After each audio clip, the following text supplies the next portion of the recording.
when what I noticed, principle, when I'm here, I came here, sometimes in the satsangs, it's very nice. I feel a lot of peace, and it's very easy to just be in silence, and I like that is so easy. When I'm alone, and I go inside and I just observe. And I make the inquiry. Sometimes it's difficult because starts to come so much things, like, and it's like I always go back. It's like I always try to be the one who is seeing. So, but everything that comes, I always say, okay, that's also not me, And there's always there's the personal feeling, there's the thought. Sometimes I also almost observe a kind of fight inside, like, no, but the kind of, I'm here, that's my it's me, and I also, so it's, and sometimes I just feel like when I make that going inside and observing and always being the I don't know if I'm using the right words, but it's like it starts to come a lot of things. It's actually, sometimes things keep coming for as long as you're interested. If you're looking for something, wherever something comes from will keep on producing more something for you to look at.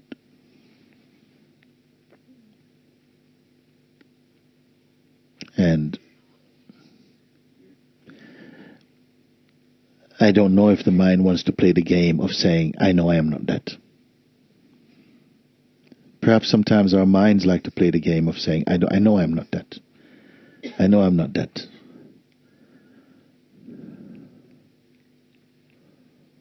I said, but who are you then? You know you're not this.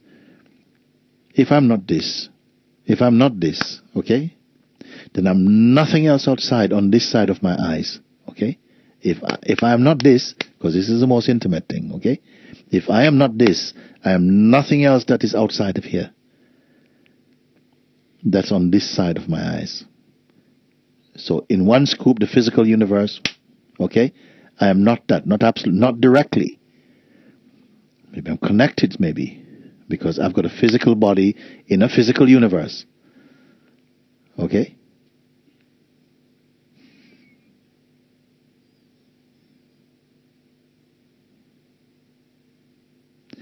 Have I got the body, or has the body got me?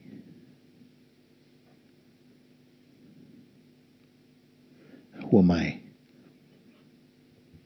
I've got the body. Are you holding it?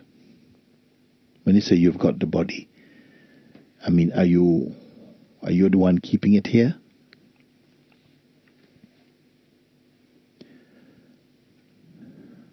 You follow my question? Are you the one? Are you the cause of the body being here? I mean, directly as far as you can. We can say it's here, no? And while it's here, somehow I'm in it, basically. I'm not it, absolutely. But if you're looking for me and you see my body, it's quite likely I'm there. Except if I'm sleeping. The body is my address or something. Who is the my in it?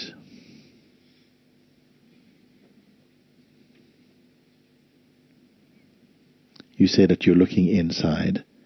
So I say nothing outside I can be.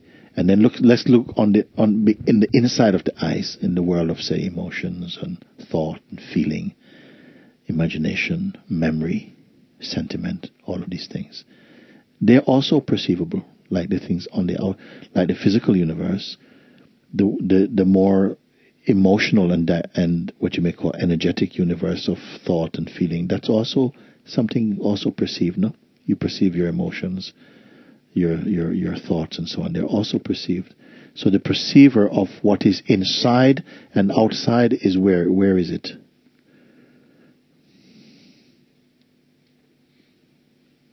The perceiver of inside and outside is where and what?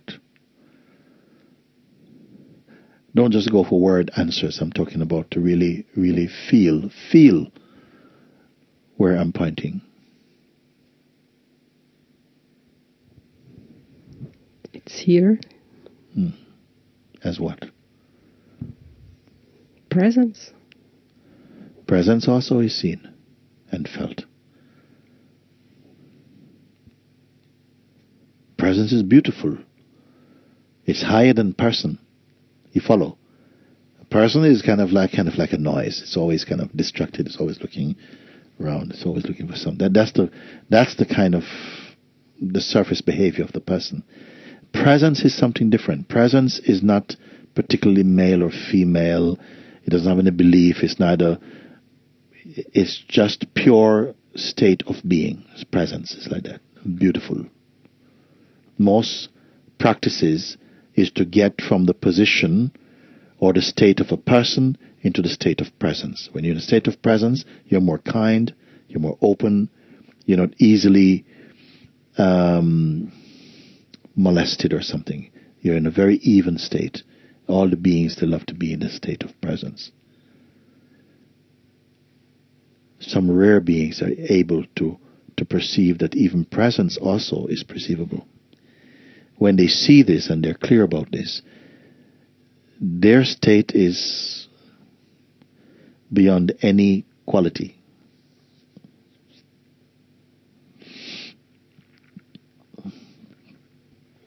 And we would call that the fundamental knowing and being. I don't know if any of you are really interested in anything I'm talking about, actually. I don't know why the hell you're here or nothing. Some of you, somebody is going to catch what I'm pointing to. What I wanted to tell you is that sometimes it's very easy principle when I'm in satsang, Yes. just to be in the silence. Yes. For me, it's like a kind of feeling like melting, like just, Yes. Yes. you know. And when I practice, because it's a practice, it's just stop my life and just go inside. What is it in you that is not a practice? Let's slow the down. being. No, but you say the word so quick as the being. But still you go back to the practice. You see, you say the being, but then you go to the practice. Is the practice to be? Yeah, I also wanted to make you that question. Because that conscious, that being, when I'm in meditation and go inside, I contact that, or I don't know how to say it, okay, because there's the double I, okay, but I feel that I'm here, okay, so but when you are in your daily life, you are making things. No. What is daily life? Are you going to say washing dishes, speaking with people? No, that's not daily life. That's not daily life. That's what your mind says, daily life. When you're looking after your children, it's daily. No, it's not daily. No, it's washing. You're washing your baby. Daily life? No, it's washing your baby. You go to your shopping. Daily life? No, you're going shopping. That's all. You give daily life another category that you don't need. You're still you. There's not a difference. Daily life, I'm going there when I'm a doctor, when I have an operation. It's still you. It's all happening in you. There's no difference. But when I'm here, when are you not here? When I'm out there, when are you there? You're never there. You're always here. Here is not a geographical location. Here means when I admit that I cannot be anywhere else or anything else apart from who I am. That's what here is. Not the person, not a personality. That's not not a personality. Personality is a kind of hologram, some kind of hybrid state. That which is not this, that within you which is not an effort. Yeah, it's always here, but the recognition of that, it's easier when I'm just meditating or alone. Shall I tell you something? Suddenly I meet some persons and... You know. Yeah, because it's fake. It's fake. I'll tell you why. Because, actually, you say, and not many people say like this, so I'm going to take the chance and say it like this. Because you feel somehow that, I need to remember, even this idea, I need to remember who I am. First, I need to know who I am, that I'm not this. This is fine. Because we are brought up somehow and we were in a sleep state. You believe that you are Tommy Jones and you are blah, blah, blah, blah, blah, blah. But then gradually, somewhere in life has brought you, for some reason, back to an awareness that I'm not really just that. There's a kind of presence here. So I'm now speaking to presence. I'm not talking to a person. When anybody is under the impression that they're a person, they're deeply committed to the idea of a person, and we don't talk, basically. We just, we're over the counter. But when we are communicating, it is on the level of presence. The level of presence, you see. We believe that somehow I must remember that I'm the presence. I must remember, and that is the practice. I must remember. But I want to put it to you that the remembering I am presence and the forgetting I'm presence are also both phenomenal.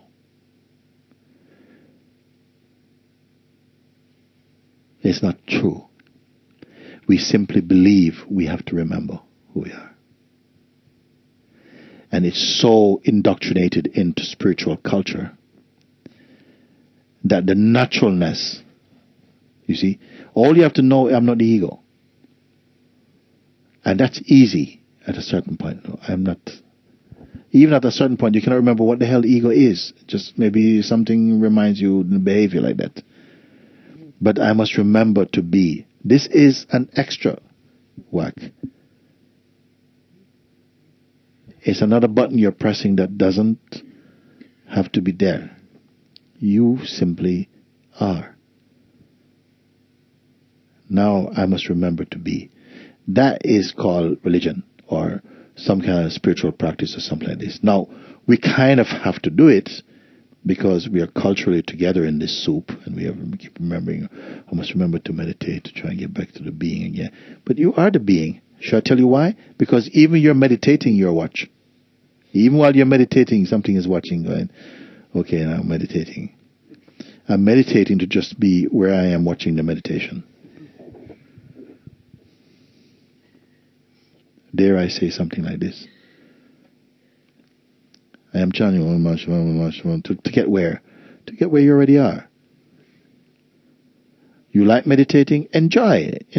But don't say, I need a meditation to get back to where I am. No, because you are that. If you're not the ego, then you only can be the self.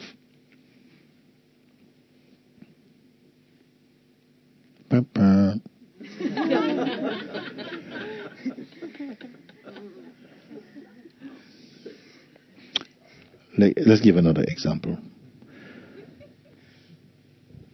Somebody gave a name to this body when it was in a childhood state. He says, I'm going to call you Patrick. That's why they got Patrick. Now don't call him Patrick. Call him Jeff. So clearly the body doesn't have a name. It didn't come with a tag. So someone decided, okay, let's call it Jeff. Let's call it Jeff. Okay? Now, the consciousness inside doesn't know Jeff. At some point, the consciousness is sufficiently mature enough to hold the impression of the name Jeff. Once it's embraced the name Jeff, or Jeff, okay, Jeff. Hello, Jeff. Hi. Okay, Jeff. Okay. Then it never forgets the name Jeff. Then if it never forgets the name Jeff, how much more will it forget that which is holding the name Jeff?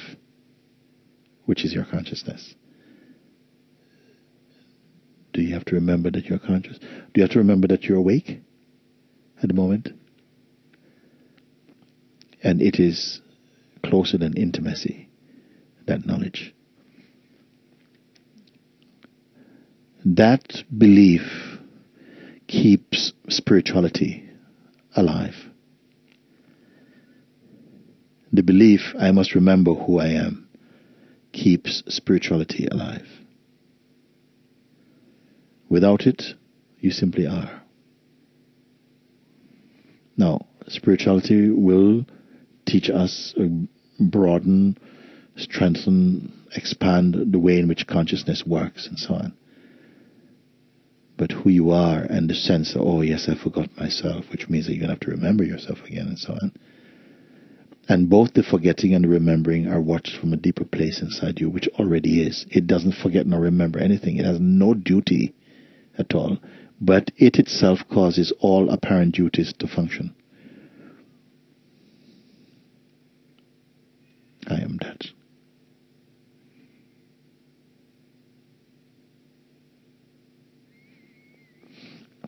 While this body is here, and because of conditioning that arose around this body, the evidence and the smell of that condition is still present in my dynamic activity. But the belief that I am primarily that activity and the one who is active, that is secondary to the higher truth that I simply am. And I'm watching the activity of what I call my existence take place, and I'm also experiencing that existence also.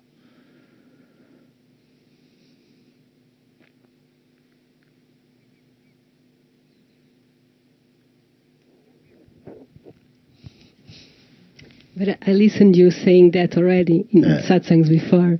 So what I don't do nothing? Why I come to satsang? So... Well, no. It's not. You see, there's understanding and doing. Doing as its part to play, but not a part to play that is projected by the mind.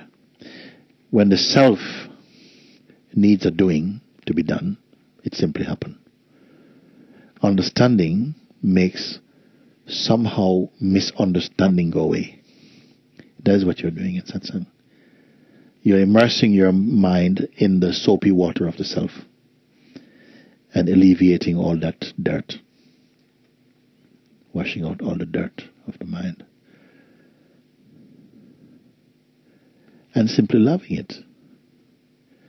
Because in the life you have to do something, no? What's the best thing then? So somehow, I think the highest joy in the existence is to contemplate yourself. So, but for example, the self-inquiry. Yes. I think so. Maybe I should stop it. You being what? Like I told you, I like. No, you being what? You who are going to stop the inquiry or start it is what?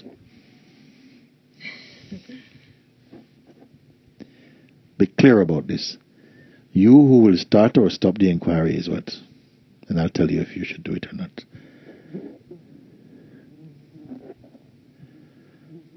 The inquiry is really like a mirror for you. You should stop looking in the mirror. You can if you want. If you have, every time you go out, people laugh at you, then maybe you want to look in the mirror to see if you got egg on your face or somehow your beard is a bit dirty or something. The inquiry is like a mirror in which somehow your pure self recognizes itself and refines its powers somehow, for as long as it's needful. And it's a beautiful and very powerful, your most powerful activity is to inquire into the nature of yourself until all delusions cease. But like I told you, it's happening that starts to come things. Like I'm there, close my eyes and, okay, I'm not also that, you know? And it seems that provokes more my mind, you know? That I don't stay more in silent, it just comes more like... What has been the highest attainment so far of your inquiry? Where have you actually got to on safe ground? What have you attained? What are you clear about through your inquiry? The presence. The presence that like comes a strong emotion, and just the presence, like the observer that always, but the presence actually is even more subtle than the observer. But it can observe, but the presence actually is more state of neutrality than observing. You follow? Observing is only to kind of clarify, okay, it's not this. Okay, good. Then it's finished. But neutrality is more your resting place. It's just in a state of neutrality. In the state of neutrality, functioning of life is continuing. You have to cook your things, and you have to wash your car, you have to put petrol, you have to do these things. They're happening in a state of neutrality. If you imagine, as an example, a good example is like you have a fever. You have a fever, you got the flu, you got a fever. And you have a fever for a whole week. And in that week you have to live. So you have to send your emails in the fever state. You go shopping, it's in the fever state. You're thirsty, it's in the fever state. You're hungry, it's in the fever state. You're tired, it's in the fever state. Everything you do is inside the fever state. In a way, not the best example, in the fever state of being, everything you're doing is inside the state of the being. You don't have to think, oh, I'm in the fever state, I must make a... No, it's all happening in the fever state. And in the being, everything is happening, everything you do. You go to sleep, you wake up, you make your phone calls, you talk to people, you do your thing, you do your chanting, you meditate, it's all in the being state.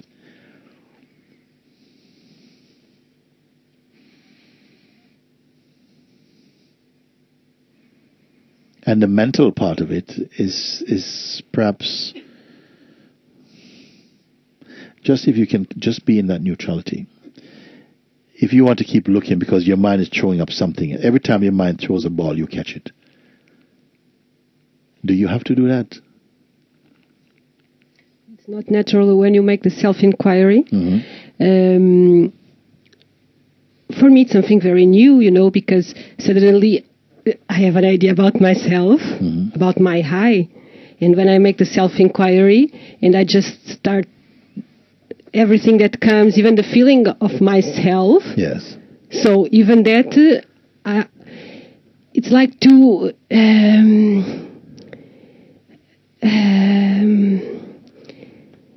so I don't even have words. It's you are just there and everything. Because before I was identified with something, and now I start just looking to all that, or sometimes even for the way how I'm looking and just observing and. As I said before, the natural state of the being or the presence is a kind of neutrality. It's not being neutral, just a state of neutrality, a kind of rest. That was a fever state that I talked about, but it's much more subtle, more beautiful than a fever. Please listen. You can move anywhere in life, do anything you can in this neutrality. It's the most beautiful. The worst thing is approaching life personally all the time. Always some motive, always somebody going to upset you. And did she say this? She must be joking. Does she know who she is? And it's all this nonsense. In the neutrality, none of this is there. You're always functioning from consciousness, not from the person state. The person state is very highly overrated.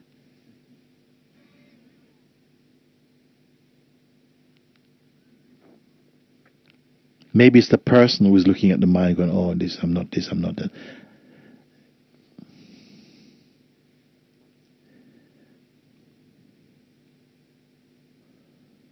Inquiry, when it's just properly carried out, it is the dragon slayer. Dragon slayer? Well, they're no dragons, basically. But you come to know they aren't.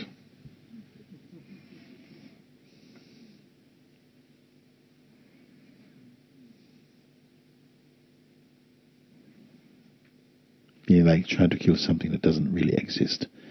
But through the inquiry, you come to know that it really doesn't exist. You don't just think it doesn't exist. You experience its non-existence. How can you say something like the ego doesn't exist when the whole world is suffering from the ego? A seemingly impertinent remark to say, but the ego doesn't exist. So I don't want to say the ego doesn't exist. I want you to tell me it doesn't exist. I tried telling you, nobody believed. So then I ask you to look for yourself so then you can tell me, because I don't have to believe. I simply will agree with you if you come to that seeing. An inquiry is the unsparing light in which you will discern for yourself whether it is real or not. It's natural. What? That come all that that in a way. Just like I feel like it comes more agitation, or maybe I take more conscious about. Let's start right now. Forget everything past. I'm meeting you now for the first time in this instant. Okay, let's start here. What's wrong?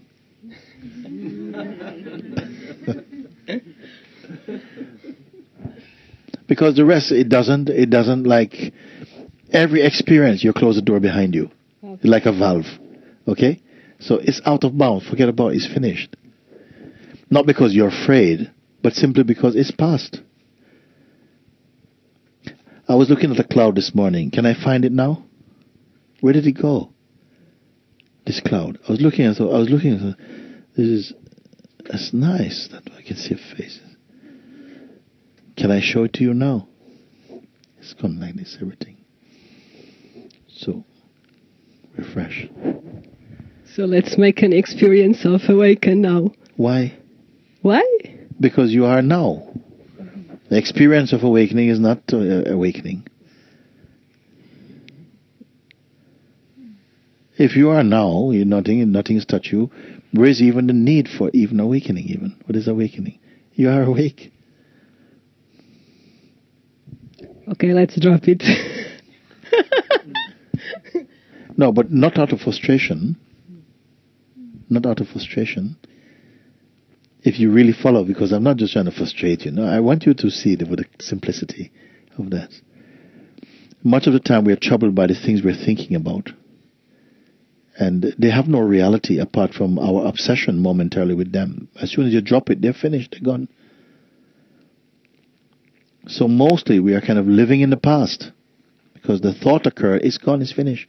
But it's perpetuating through memory. You're holding on to something and you're bringing it forward like, but this is what's going on. No, it's not going on. It's dead long ago.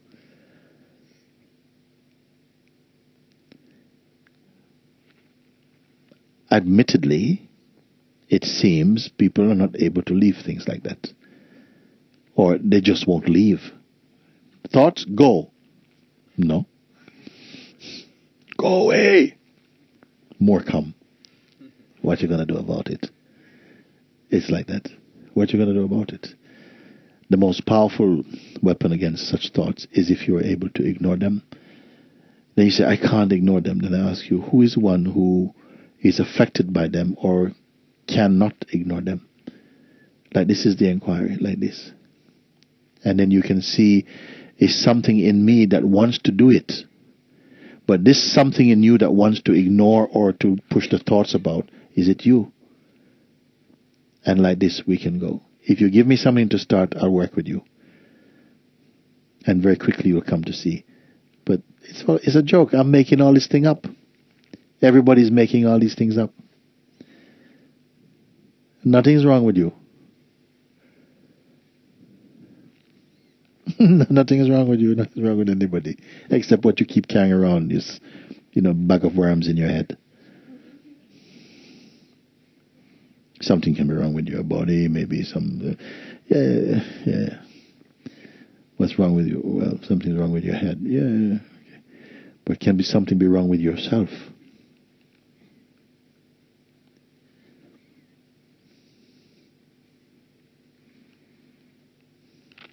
Sri Nisargadatta Maharaj said something beautiful, no? I told you over and over again. He says, I leave my human life to play out according to its destiny. I remain as I am. Can anybody comprehend this statement? Is it alive in any meaningful way for you? Is it possible that I can have a life independent of what I am? I leave my human nature to unfold according to its destiny because something seems to just want to go that way. I let it happen, but I don't define myself by that activity. I am the witness of it, but I am not emotionally attached to even that witnessing. That's what he's saying. Is it possible to have a life like that? Beautifully. Beautifully. Is it possible that somebody comes and big noise, big fight, and inside you're still at peace? Is it possible? Of course it is totally possible. Not only is it possible, actually it's natural. That one part can be dynamically, the house is on fire, let's go and put the house out, but inside something is still untouched. But very few people know this one. Because we have been so trained to panic, to be confused, to somehow feel insecure or something. We learned that. We learned it. And not putting the finger of blame on any person. It is just the way that life operates at the superficial level, at the level of flesh and blood and mind. This is the function of existence. To go beyond this, you have to go this way, not that way. You have to go inside. Behind the television screen of the mind and the world, you have to find your real space. You may think, but there's no space outside of what I know. Then the one thing that you really ought to know beautifully, your own self, still we have not merged in that understanding. What are you doing? Listening. Being. Okay,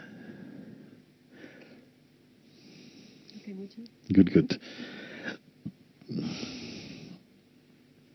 You still going to come to satsang or not?